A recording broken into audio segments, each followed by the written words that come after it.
All right, my name is Michael Lopez, and today we're going to be talking about the Brett Favre allegations, how it went about, the story being broke out, the evolution of it, um, how social media was a part of it traditionally and to the newer side. So the story is a little older, which I believe not a lot of social media was involved, but a lot of more traditional media definitely was involved. The news, ESPN writers, journalists, especially uh, Deadspin, which was the main website that they said paid more than enough for the allegations and um, the voicemails and the photos sent by someone they believe was a liable source, and they believed that it was Brett Favre, leaving voicemails and text messages.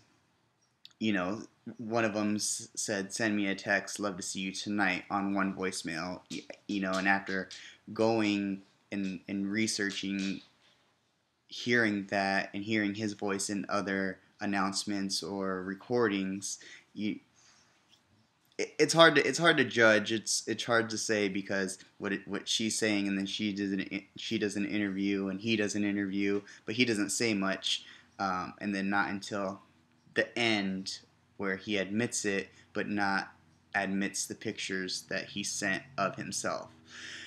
Um, in an email to Associated Press, AJ, their senior editor in chief, declined to reveal the source of the material. He did say the source of the photos contacted him, and the Deadspin paid more than enough, like I said, uh, to even have them.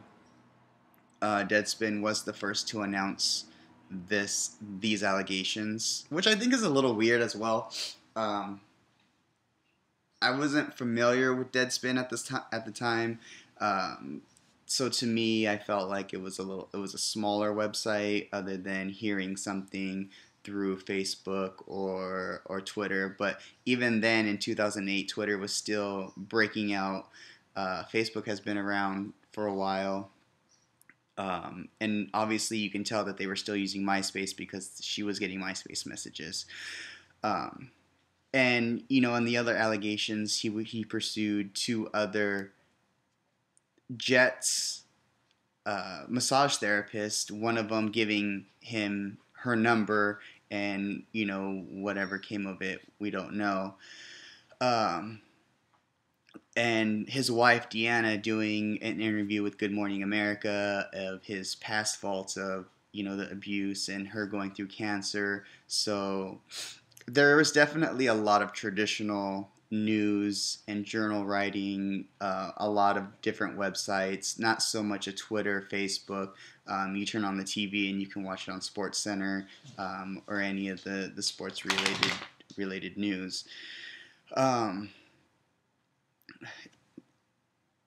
Deadspin being the main source, though, mainstream through all the news, how Brett Favre, but yeah, definitely that too, mainstream the news and Brett Favre being a big superstar, it's going to